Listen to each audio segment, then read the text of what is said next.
ask Richard a question? What's your science background?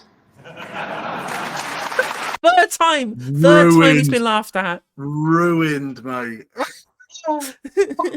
Oh, you haven't even read some shit, mate. Shut up.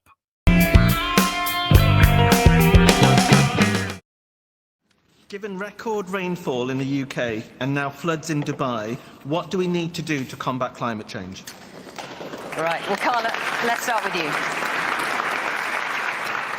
Yeah, the news has been full of pretty alarming evidence that climate change is not a concern that is going to come down the track at some point in the future. It is here right now.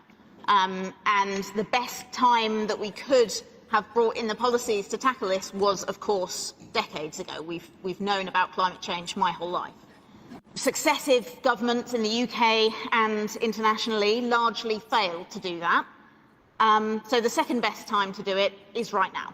And that's why I joined the Green Party. It's why I'm standing for election to be an MP in my home city of Bristol, because I recognised, I'm an engineer by background. I didn't want to be a politician. I'm in this because I realised that the people in power making the decisions were not making the right decisions to tackle this crisis. And so I'm trying to get elected so that there can be a few more Greens in Westminster to pull whoever forms the next government in the right direction, to make sure we have the right policies on everything from renewable energy to insulating people's homes so that everyone has a low carbon, but also, cheap to heat and warm and comfortable home. The thing is, the technology, I know as an engineer that the technology is pretty much there. The technology isn't the barrier. The barrier is the policies and the political will, and we can do something about that with how we vote. Well, True. Yeah. True, and it is an absolutely true story that she is an engineer by trade. She went through as mechanical engineering, I believe, and she got into it to try and build green energy companies. And essentially she kept coming up, essentially against green NIMBYs, who wouldn't allow her to build like onshore wind or whatever in her role that she was in as an engineer. And she was like, well, fuck it. If no one else is going to make the positive case for investment and to change the regulations to be able to get money and be able to get permission for these projects, I'm going to have to do it for myself. And you know what? I have a lot of respect for that. There are plenty of people who you could vote for at the next election as a party leader, and they've all had like jobs that don't actually have that much impact on society, right? Rishi Sunak, banker for Goldman Sachs. Ed Davey, management consultant. Keir Starmer was a lawyer, which is at least a little more utility than the first two. But this woman is literally somebody who is going to be at the forefront of the industries of the future. And I think that trusting somebody like that over somebody from a career who has zero societal utility whatsoever, I think that's something that's useful. Is she the one running against the Thangam Debonair? She is indeed. Well, I especially want her to win then. Oh my God, absolutely. Because Debonair is fucking trash. Oh my God. I mean, at the moment there's one Green MP, Caroline Lucas, who will be standing down. So you are hoping to become an MP at the general election. We have got a government where Greens are in a coalition with the government. That's the Scottish government. And only today they announced they are scrapping a target reducing greenhouse gas emissions by 75% by 2030. Now that is where the Greens have actually got some say, and it's not working. So first of all, the Scottish Greens are an independent party. The reason why they've done this is because the Tories have cut back the amount of money they're giving them to engage in capital investment.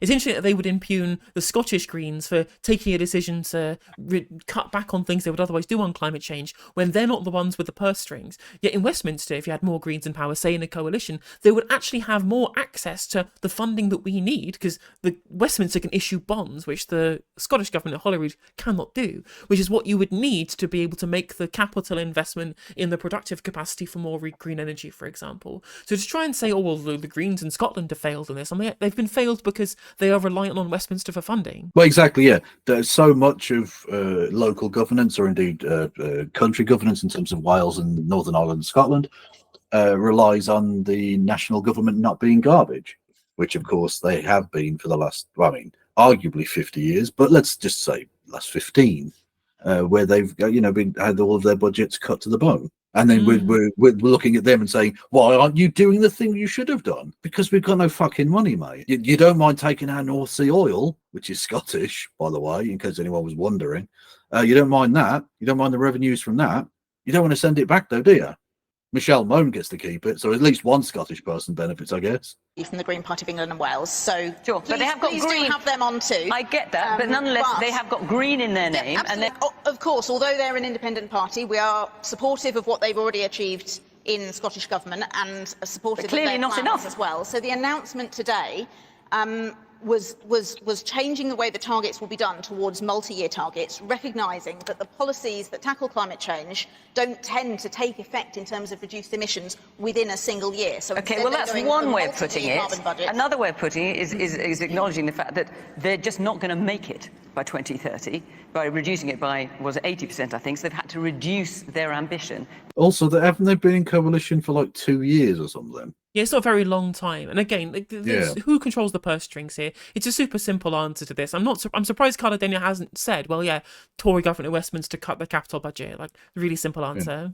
Yeah, exactly. Yeah, and look, we're not going to reach targets that we've only just been able to begin to affect as a Green Party in government. I mean, I'm sorry, that's on previous SNP and Labour governments for not doing it in Scotland. Yep. Oh, well. Not just the Greens, obviously the SNP as well. Yes, and this is, you know, the Greens are the junior partner there, so they don't have what the Scottish Government have done. But the Scottish Greens in government have achieved great improvements in terms of decarbonisation in the few years that they have been in government.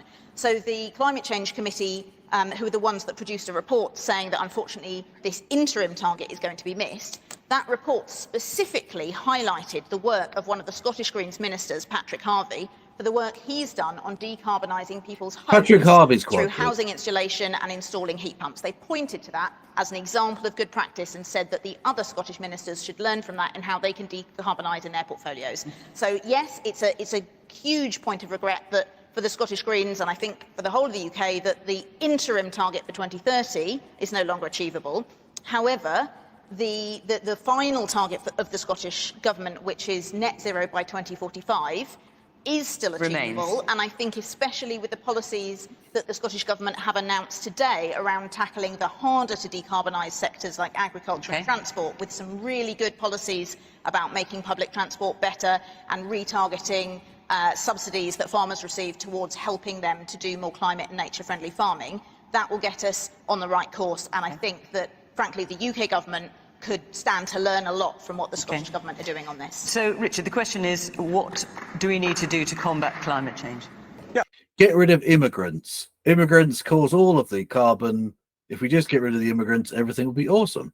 He's going to talk about a referendum on net zero. He's going to say the net zero con is going to make us all poorer, and we need to tackle climate change, but not in a way that makes us all poorer, even though that's not true. Like, we are currently poorer because of energy prices being high, because we're too reliant on global wholesale markets for oil and gas, rather than having homegrown energy that's renewable, that doesn't rely on international markets, unless they somehow commodify air. Although, to be fair, I think Richard Tice probably would want us to commodify air, given I think his right-wing so, yeah. stances, Yeah. Yeah, and look, we all care about the environment, but the climate has changed for millions and millions Oh, of Jesus years. Christ. That's Oh, the wow. reality, way before man-made CO2 emissions. And Yeah, but it's changed very rapidly in the time since the Industrial Revolution, you dopey prick. I wonder if Yeah, there's a it's like- correlation. Oh, it's just as dumb as the people who just say, like, oh, but where's climate change? But it was cold today. And I'm like, yeah, there's a difference in climate and weather, mate. Oh, there's no global warming. Look, it's snowing. Yeah, it's fucking January. Yeah. What do you mean? Also, remember, like, if we're going to talk about energy policy, sustainability, and access to fossil fuels, it's worth remembering that the Reform UK Party's energy policy is that they genuinely believe that fracking is going to yield us, the, quote unquote, this is the literal wording they use, buried treasure under our feet for shale gas that we can use to power our gas-fired power stations. Honestly, that's the dopiest thing I've ever fucking heard. And it's kind of crazy that the right-wing parties are so desperate to start fracking when it's all going to happen in rural communities, which is their core voter base. I'm like, yeah, we're going to potentially cause earthquakes in your area and potentially poison the groundwater, but I'm sure that's fine. Anyway, just doing climate change denial is old Richard. Climate's been changing forever. Okay. Let's just be clear. Are you denying that climate change has changed He's managed to get the biggest laugh of the night. exponentially quickly in The climate, relatively recent years the because climate of has always man-made changed, and emissions. if we look at the IPCC... So no, hang on, so answer my question. Sorry, The question is, are you saying that this is just a natural course of events and that man has nothing to do with it? No, I'm not saying that. What I'm saying is that, yes, we've had man-made CO2 emissions for about 200 years, and there's no question that's contributed towards it, but there's no evidence at all that if... So let's stop that, and then maybe it'll go down a bit, or at least stop rising as quickly. Maybe let's do that rather than doing nothing or accelerating towards the cliff edge. Maybe we stop. Maybe. If you get to net zero CO2 emissions, that all of a sudden the power of the sun, the power of the sea, the power of volcanic activity is going to stop. I mean, the IPCC itself, Carla, says that if you get to net zero literally tomorrow, sea level rise will continue for how long? Between 200 and 1,000 years. So the better thing to do Yeah, but is to the adapt rate to at the which they changing rise will be climate. lower, you clown. Also, Oh my adapt to the God. changes. What do you mean? Develop gills? What are you talking about? Adapt. Develop flippers. One massive sandbag all along the coast of East Anglia. Exactly. That's what you need to do. Build the wall, the sandbag wall. Climate. That is the smart thing to do, and it's a lot less costly than the current route to get to net zero, where there's no evidence it will stop climate change. Richard, And the countries Right. are going to be underwater. How do they Okay. adapt? For 1 minute, let's for 1 minute assume that maybe he is right. Maybe he's 100% correct about the idea. I'm that intrigued. Even if we went to net zero by I'm tomorrow, literally a communist. there wouldn't be any change in terms of how the sea levels are rising, the issues with regards to uninhabitable areas due to increases in temperatures in like sub-Saharan Africa or in kind of central India or whatever it might be.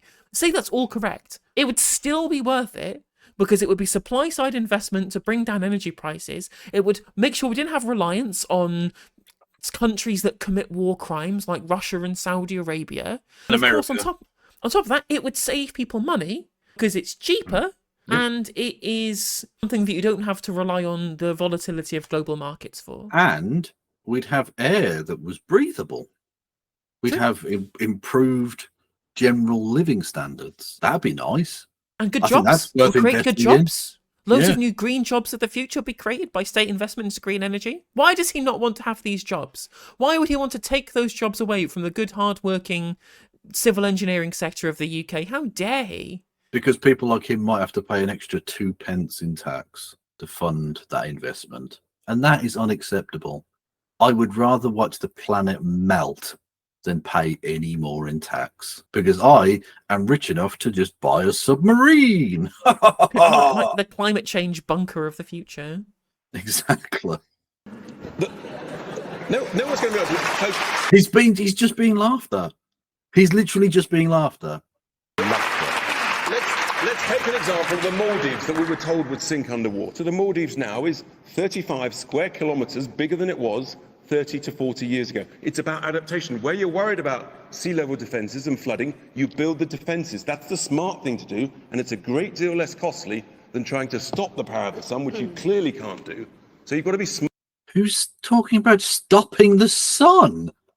You're a lunatic, mate. He is Nobody, absolutely. not even the most zealous of campaigners, has gone, have we considered switching the sun off? So this is why I actually would relish the idea of Reform UK becoming the new opposition. It's because they're not electable. Yeah. The vast majority of people in this country care about climate change far more than our European neighbours, far more than the United States. I mean, our conservative voters are more pro-green policy than a lot of American Democratic voters. That's how Yep. pro-climate change policy we are.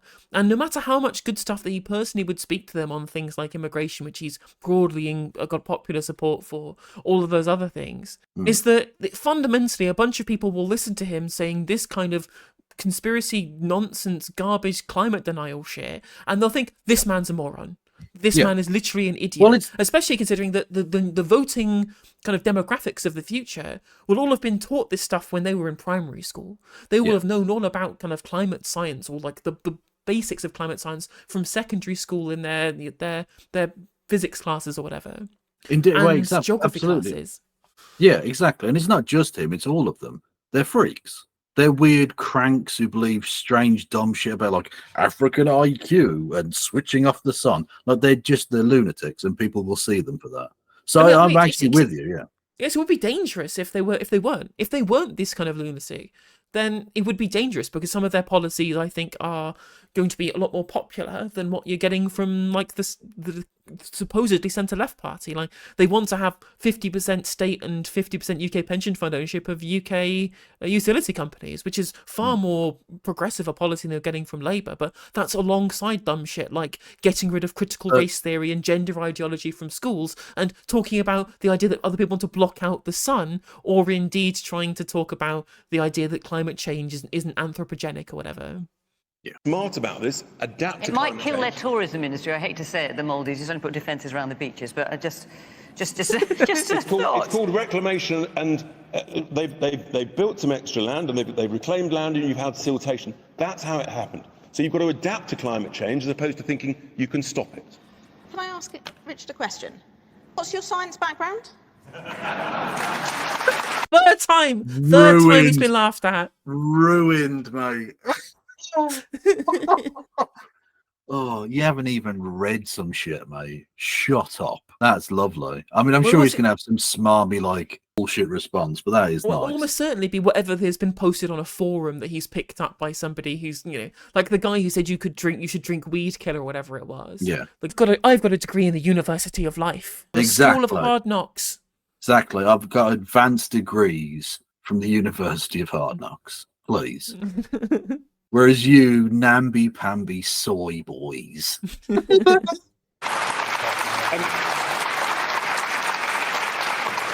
What makes you think that you understand how climate change works better than all of the world's scientific experts combined? There are at the plenty of IPCC? scientists who believe that climate change has always gone on and always will, and don't think that net zero will stop. Where is the What are you? Where are these guys? Where are they at? I don't think David Icke counts.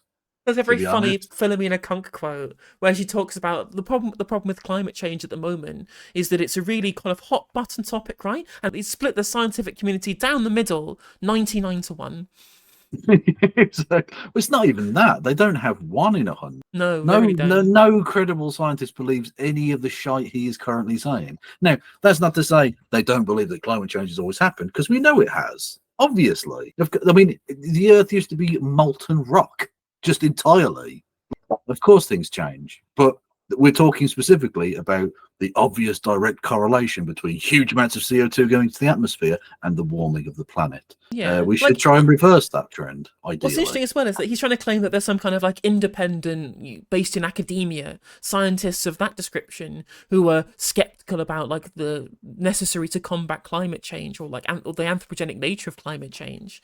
Yet the people who have the material interest in ensuring that this kind of data gets out to people, like the science gets exposed that there's no interest in going net zero, the people who own the petrochemical industry, who have a direct material interest in making sure nobody talks about climate change, or there's no studies that they have saying the opposite. What actually they do have is research that they did in the 90s that Shell or the ExxonMobil kept quiet from scientists that they paid, who also found, sorry mate, the anthropogenic climate change is real and it's your fault, and they kept that shit under lock and key for decades. You clearly haven't seen the studies being put out by the American seat of learning at Prager University, who have put out some, groundbreaking stuff, and it's got nothing to do with they're founded by, petrochemicals billionaires, and they're just a shitty YouTube channel and not actually a university. You say petrochemical billionaires. They've got a company called Fractech. So I think you'll find they're actually buried treasure pirates.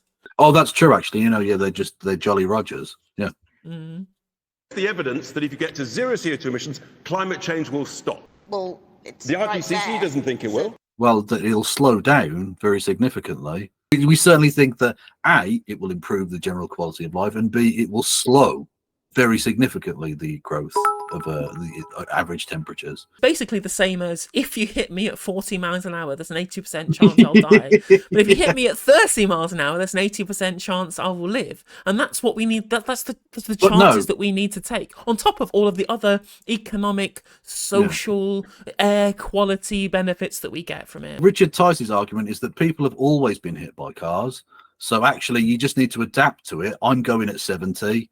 If you don't grow an exoskeleton in the 10 yards between me, my crumple zone, and your skin, then I'm sorry, the weak have lost on this one. Yeah, all Toodle pip. pedestrians who don't walk around wearing like full American Mecha football suits. gear, yeah, power armor from the Brotherhood of Steel. If they're not doing that, then it's their own fault if they get hit by cars. And under that metric, we should get rid of all speed limits. Yeah, absolutely. Yeah. I mean, what are speed limits? It's the nanny state. True. There's no there's no evidence that speed limits necessarily stop all road accidents. Therefore, we should not have them. Exactly. If that were the case, then everyone should just go at 1 mile an hour, which would just be absurd. So actually, we should all go at 300 miles an hour. It's an overwhelming majority of all the world's experts on climate science understand. I think what they're saying is it's going to get worse, Richard. I think that's the point. They're saying it's going to get worse, and then how will we cope with it? Tell me if I'm wrong, but that's my understanding. Well, the IPCC says that sea level rise will not stop for over 200 years. But do you want So, okay, so let's do that then.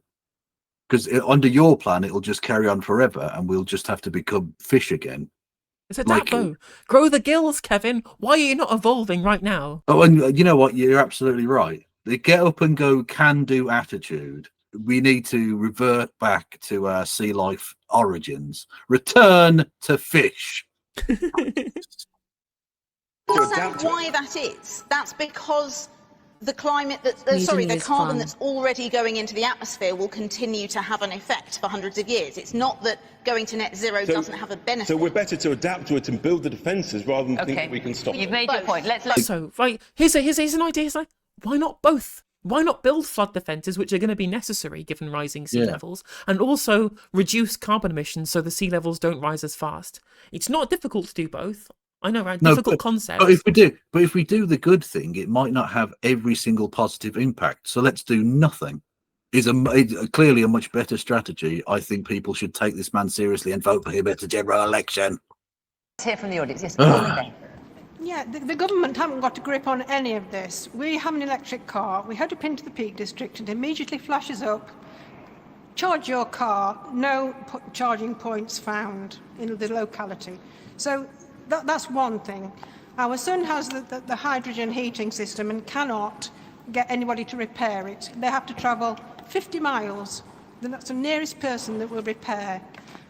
The solar heating, solar panels, they could put them on all the supermarkets, we could put them everywhere, but the government are allowing great big farms, the farmers' fields to be covered with them to make money for business and corporations. So the government just have not got a grip on anything to do with climate change. Plenty of other examples, that's just three. Okay. Also worth pointing out as well.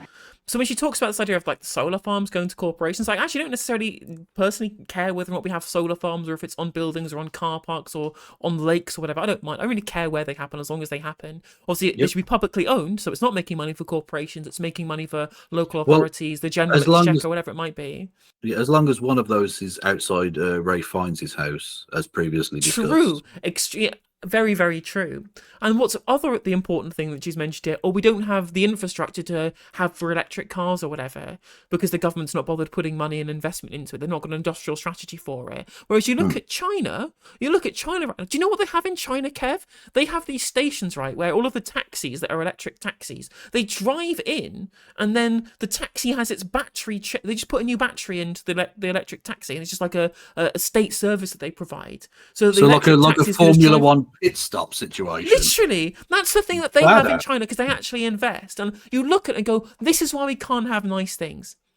Honestly, it's crazy looking at what happens when you have a state that's willing to invest in good things that are necessary. There are people out there going, I guess we're going to stay in the Peak District forever because we can't charge our car because no one's bothered investing in it. Yes, woman there in the glasses.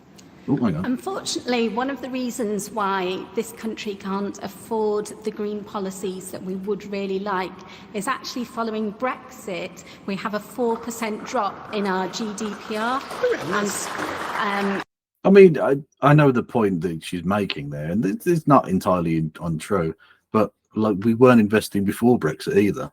No, true. The austerity is the problem. We kneecapped our economy with austerity. Brexit hasn't helped. Although, to be fair, the kind of level of monetary financing we need to do to be able to do the green transition, creating these new kind of bonds directly to finance government spending, that's illegal under the Lisbon Treaty that we signed up with as a member of the EU. One of the very, very, very, very few Brexit benefits that we have is that we can now do monetary financing of government spending because we're no longer bound by the Lisbon Treaty. And this people's quantitative easing was the backbone of Jeremy Corbyn's investment plan, the National Investment Bank, which would go into the green technologies of the future. So obviously, I think we would, if we were just using like a normal financing model within the European Union, we still would have been able to do it. But the idea that we now can't do it because of Brexit, completely untrue.